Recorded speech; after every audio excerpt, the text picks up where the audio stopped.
السلام علیکم ورحمۃ اللہ وبرکاتہ۔ محترم ناظرین، میں مفتی محمد فرمان قاسمی اپنے یوٹیوب چینل اسلام ٹوڈے آفیشل پر آپ کا خیر مقدم کرتا ہوں۔ ناظرین، کچھ مسائل میں پھر آپ کی خدمت میں لے کر حاضر ہوا ہوں، اور درخواست ہے کہ اگر آپ نے ہمارا چینل سبسکرائب نہیں کیا تو چینل کو ضرور سبسکرائب کریں۔ تو ناظرین، بعض علاقوں میں شادی کے موقع پر دلہا دلہن کے گھر اور منڈپ میں آم وغیرہ کے پتے ڈال دیے جاتے ہیں، جس کو ہرا منڈپ کہا جاتا ہے۔ اسی طرح گھر کے کسی کونے میں مٹی کھود کر وہاں مٹکے رکھ کر وہاں گیہوں وغیرہ ڈالے جاتے ہیں، جس کو بیل مٹکی کا نام دیا جاتا ہے۔ اسی طرح ہلدی کے رنگ دیے ہوئے چاول کپڑے میں باندھ کر دلہا اور دلہن کے ہاتھ پر باندھا جاتا ہے، جس کو کنگنا کہا جاتا ہے۔ یہ سب رسم مجموعہ بدعت و خرافات ہے، غلط اور بے بنیاد ہندوانہ طرز ہے، اس لیے ان تمام چیزوں کا ترک واجب اور لازم ہے۔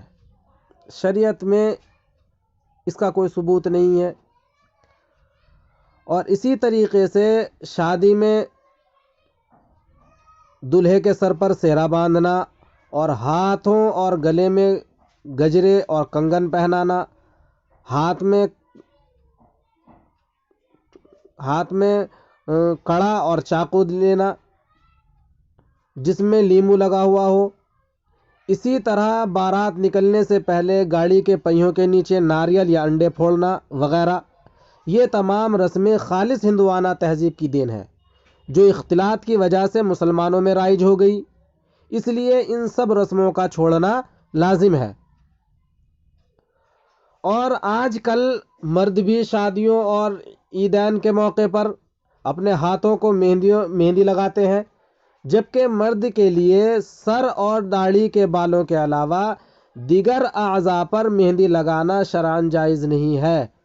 البتہ عورت کے لیے مہندی لگانا نہ صرف جائز ہے بلکہ باعث اجر و ثواب ہے۔ اور بعض علاقوں میں نکاح میں بارات کا جو مروجہ دستور ہے، یہ شرعاً جائز نہیں ہے۔ اپنی حیثیت اور وسعت سے زیادہ کا اہتمام کرنا اور غیر لازم کو لازم بنانا، یہ بھی ہرگز جائز نہیں ہے۔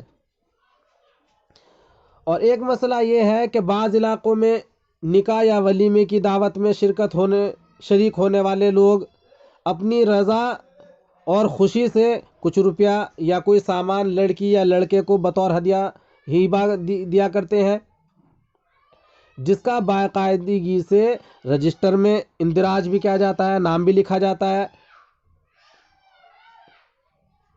تاکہ یہ معلوم ہو جائے کہ کس نے دیا ہے، اور دینے والے کی لڑکی یا لڑکے کی شادی کے موقع پر یہ بھی اپنی جانب سے کچھ ہدیہ پیش کر سکے۔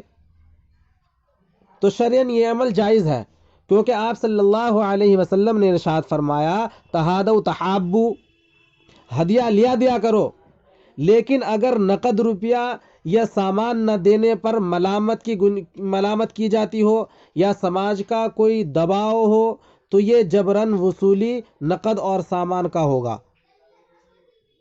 جو شرعاً جائز نہیں ہے۔ امید ہے کہ آپ کو یہ تمام باتیں سمجھ میں آ گئی ہوگی، اور جو بھی شخص ناظرین میری اس ویڈیو کو جہاں بھی جس علاقے میں بھی سن رہا ہے یا دیکھ رہا ہے، اور اگر ان کے یہاں یہ تمام رسمیں پائی جاتی ہیں تو آپ سے گزارش ہے کہ اللہ کے واسطے ان رسموں کو ترک کریں۔ اللہ عمل کی توفیق عطا فرمائے۔ السلام علیکم۔